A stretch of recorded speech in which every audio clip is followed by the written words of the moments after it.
city and in the territory on west, there's just one way to handle the killers and the spoilers, and that's with a U.S. Marshal and the smell of Gunsmoke.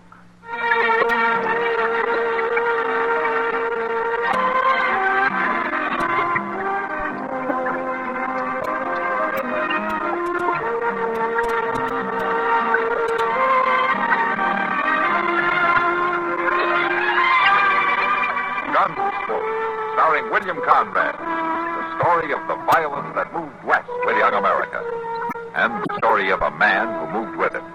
I'm that man, Matt Dillon, United States Marshal. The first man they look for and the last they want to meet. It's a chancy job, and it makes a man watchful and a little lonely.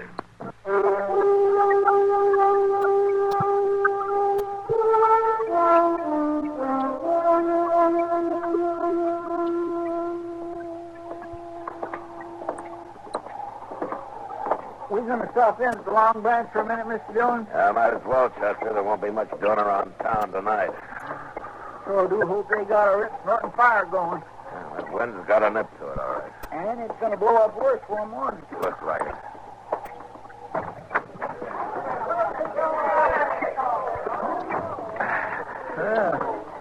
I thought Doc might be here, but I don't see him no place. Oh, Matt. Yes, sir. Oh, Miss Kitty. You want to go over to the stove? What's warm? Yeah, it feels warm right here, Kitty, after that wind outside. Goes right through you, doesn't it? So I think I'll reach on over by the stove, Mr. Dillon. Might be some kind-hearted stranger who'll buy me a beer. Chester never gives up hope, does he? Sit down, Kitty. See if you're not too busy. Thanks, Matt. Don't you believe in kind-hearted strangers? No, not since I was 9 years old. What took you so long? I was kind of slow growing up. You like a beer? Oh, if you'll let a kind-hearted stranger buy it. Well, I wouldn't exactly call you a stranger, Kitty. Well, you'll have to admit I'm kind-hearted, then. Sam, couple of beers. You think a real bad storm's coming up, Matt? Yeah, it's that time of year. I remember the blizzard last year around Christmas time. Oh, yeah. It was a rough one, all right, wasn't it? Matt, things would be rough this time of year, even if the weather weren't bad. Oh? What's that mean? Oh, holiday season. Families getting together and all. Just ordinary, decent, good times. Yeah. Do people still live that way, Kitty? Not many out here. I sure don't. Kitty. Oh, I'm sorry, Matt. This time of year, I had us thinking too much and remembering too much. Well, that's not good, Kitty. This is a hard town and a hard country. You go soft and they'll kill you. I remember nights you come in here. After you had to kill a man. Nights you stayed till sunup, not talking, alone mostly, and dying a dozen deaths inside. You know something, you're as sentimental as Chester. No.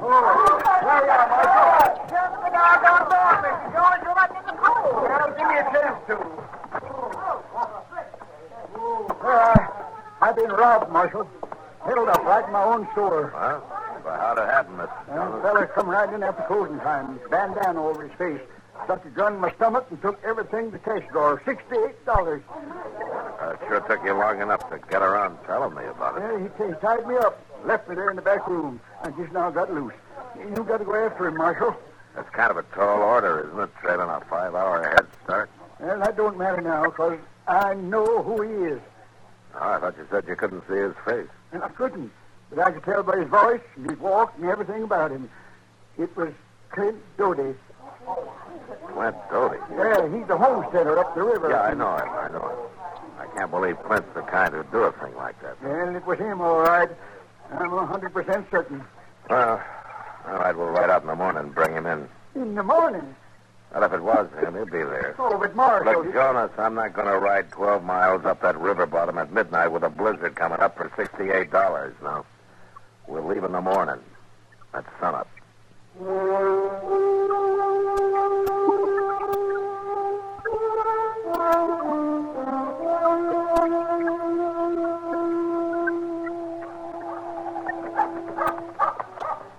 He must have heard us riding up, Mr. John. Yeah, you'd think so. Suppose he's going to hole up in the house and just try to shoot it out? I don't think Doty's the type, Chester. Well, nobody didn't think he was the type to hold up Mr. Jonas, either. Well, morning, Marshal. Chester. Doty? How are you, Doty? Come on in and sit. I got some coffee on the stove. Oh, we might warm our hands a little bit. Come on, Chester. Yes, sir. I reckon Medora can rustle up some eggs inside me if you ain't at. Thanks, Doty, but we had breakfast before we left Dodge. And you can get warm at least. Hey, what you trying to do, Marshal? Blow up a storm? That looks that way. It's been snowing since daybreak out here in the river bottoms. And with that wind blowing, it's going to start drifting. That probably will. Well, heat this coffee up with it. What brings you out this way, Marshal? You, Doty? Me? What do you mean? We're here to arrest you. Take you back in. What for? Armed robbery. Armed robbery? You mean that hold up at the general store? News seems to travel fast, doesn't it? How'd you know about it? Well, What's the whole answer to that armed robbery? Oh, you know my wife again. Yeah, sure. How are you, Mother? Morning, man. Did I hear you accusing Clint of robbery, Marshal? That's more a matter of Wilbur Jonas accusing him, man. When did this happen, Marshal? Yesterday evening around 7 o'clock. Clint hasn't been away from this place for 2 days. No, Medora. My wife's word might not stand for much under the circumstances, Medora. Are you calling me a liar? No, Medora, stop that. There's people seen me in town yesterday evening. And Wilbur Jonas claims he's one of them. Oh, the way I heard it, the fellow that held him up was wearing a mask. He says he recognized your voice. Wilbur Jonas couldn't recognize sour apples if he had a mouth full of them. Well, I guess that'll be something for the judge to decide, man. Then you're going to take me into jail? Unless you can prove you were somewhere else at 7 o'clock last night. Well, that might be kind of hard to do, Marshal. And then we better get started. We've got a hard ride ahead of us. Oh, now, wait a minute. I can't go off and leave Medora like this with a storm coming on. Well, maybe one of the neighbors could come over and stay with her. There's none closer than 5 miles, Marshal, and they all got plenty of troubles of their own this time of year. I ain't even got enough firewood to put it up to last her more than a day and a half.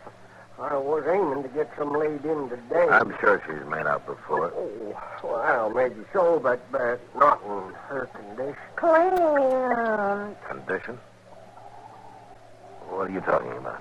Well, she's going to have a baby, Marshal. Oh, for the love of... It's mighty hard on a woman having her man took off to jail and not even wood in the house to keep warm. Now, look, Doty. You know, it wouldn't take no time at all if the 3 of us was to pitch in together. All right, Doty, let's get at it.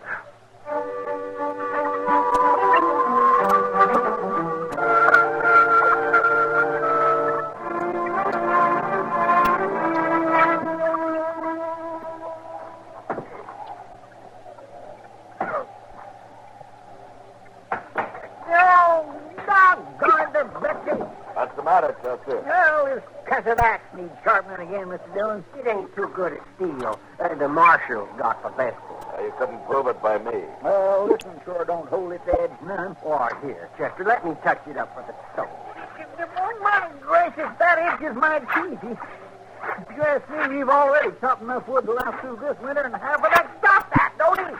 That stove eats it up pretty fast. Chester's right, Doty. We've chopped enough. Well, she's got to use some of it to cook with, too, you know. It's enough here to last so she can make other arrangements. Now, let's pack it into the shed and head back for town before that snow gets any worse. Well, whatever you say, Marshal. Yes, sir. You, Mr. Bill, I've taken on some victuals. I got some nice hot stew ready. Did you say victuals? Now, we got to get started, Medora. It's getting late. Oh, it won't do no harm to eat first. It'll make the trail shorter, Marshal. Well, My! Yes, look at all that firewood. But I'm right obliged to you, men. you're welcome, Medora. I reckon I'll need every stick of it, too, with this wind driving the snow in through the north wall of the cabin. Oh, dang it, I clean forgot. Forgot what? The chinking. The chicken. No, the chinking. The chinkins all fell out of the north wall of the house. I was aiming to fix it today. I got a lot of bark slabs cut laying out back of the barn. Now, look, Doty. Oh, it's mighty hard on a woman in Medora's condition with the snow and the sleet blowing in on her. Doty, would it be all right if we eat first?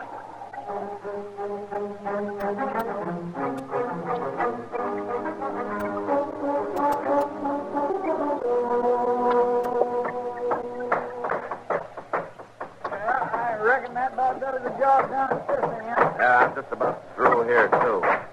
You know, that ain't a bad piece of work if I do say so myself. Oh, sir, a carpenter couldn't have done one bit better. Yeah, that ought to keep the wind out. Oh, that looks fine, Marshal, just fine. I'm mighty obliged to you, man. Oh, that's all right. Well, I know you got your duty to do. You got to take me in, and I want you to know there's no hard feelings about it. Oh, sure, Doty. And I appreciate the way you both been so decent. Help me get things in shape so Medora will be all right here alone. Oh, it ain't many lawmen that'd take the trouble. Well, she's got enough problems without making it worse for us. Let's put the tools away and get started. It's going to be dark before we get to Dodge. Sure, you sure are right about her having plenty of problems, Marshal. In her condition and all. And now the cattle gone. Cattle gone? Oh, of course, we only had about 20 head, but with me going to prison, maybe it's been enough to see her through, her and the little one. What do you mean the cattle's gone?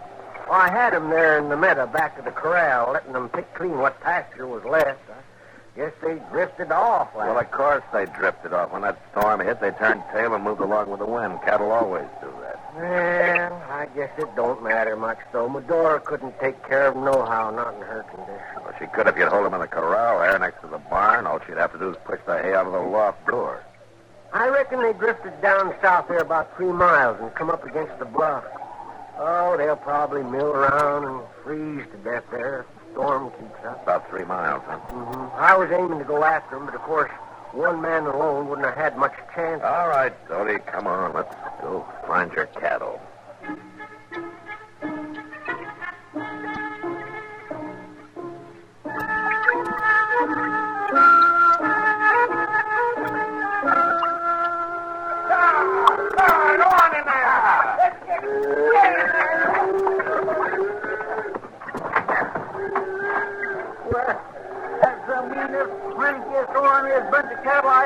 All my born days. Storm's really got them spooked. You know, that turned out to be more of a chore than I thought, Marshal. Yeah, it sure did.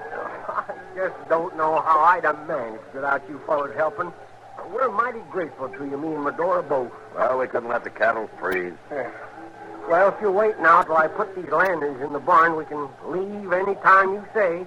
Oh, unless, of course, you'd like some hot coffee first. Doty, it's dark now. You know as well as I do we're not going to ride back to Dodge tonight. Well, say, in that case, maybe you wouldn't mind helping me kill and dress a couple of dozen hens. Couple dozen hens? Hang them up under the eaves to freeze. Oh, my gracious. Chicken broth, mighty good for a woman in Medora. Look, Doty, we've already chopped your wood, fixed your house, and rounded up your cattle. Oh, you've been mighty decent. All right. All right, we'll help you dress your chickens. We'll make soap for you, salt down the pork, preserve eggs, anything you say up until midnight. Then I'm going to get some sleep. And at sunup, we're going to ride into Dodge, and you're going to jail.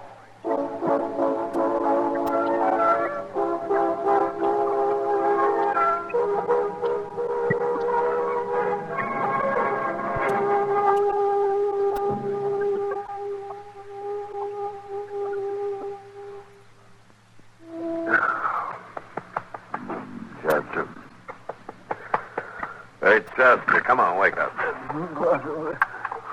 What's the matter, Mr. Dillon? You told me you're the one who's supposed to be on guard. Huh? Why, it's after daylight. I must have dozed off for a second. You mean a couple of hours, don't you? When Doty, did he get away? No, he's in there. I just woke him up. Oh, well, I kind of figured he wasn't going nowhere in that storm. What storm? Mm-hmm. Why, it's over. That died out during the night. You better get yourself collected, Chester. We're heading for Dodge. My, just look at that sun on the snow with you now.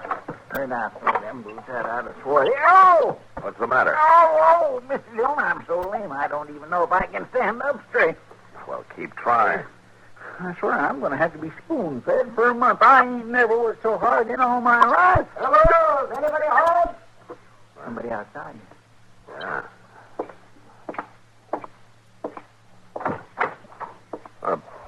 By golly, it's dark. Dog, Well, come on in, you old reprobate. I'm coming, just tying up my horse and buggy. Wonder what he's doing out this way. Seeing a patient, I guess. He must have left town awful early. Hey, did somebody ride up? Yeah, it's dark. You about ready to leave, Billy? Oh, if there's still a mind to take me. Nothing's changed.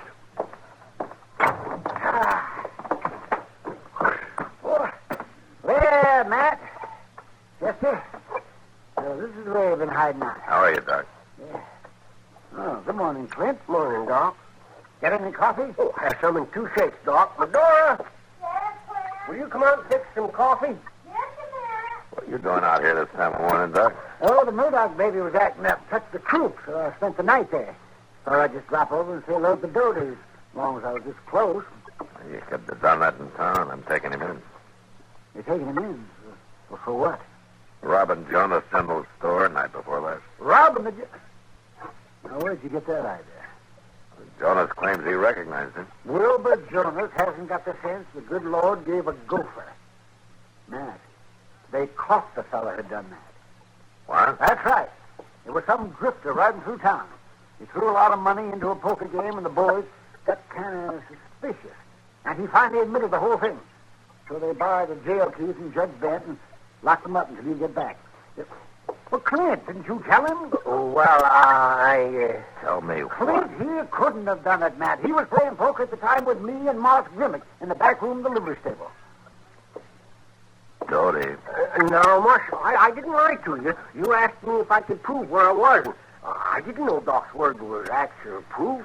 Clint, Doty, he done that deliberate, Mr. Dillon, letting us think he was guilty just to get us to do all that work for him. And I suppose the story about your wife having a baby. Oh, that's the gospel truth, Marshal. Well, it sure is, Matt. I'll vouch for that. Let me see now. It's about another 6 months.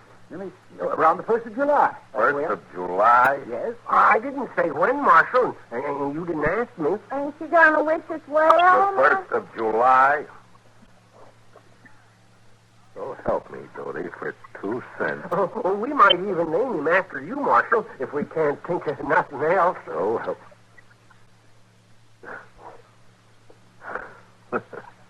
All right.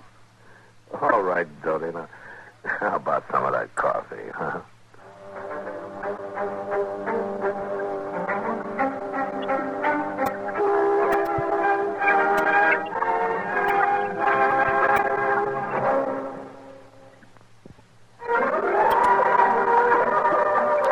Gunsmoke, produced and directed by Norman MacDonnell, stars William Conrad as Matt Dillon, U.S. Marshal. The story was specially written for Gunsmoke by Les Crutchfield, with editorial supervision by John Meston. Featured in the cast were Joseph Kearns, Virginia Gregg, and Ralph Moody. Parley Baer is Chester, Howard McNear is Doc, and Georgia Ellis is Kitty.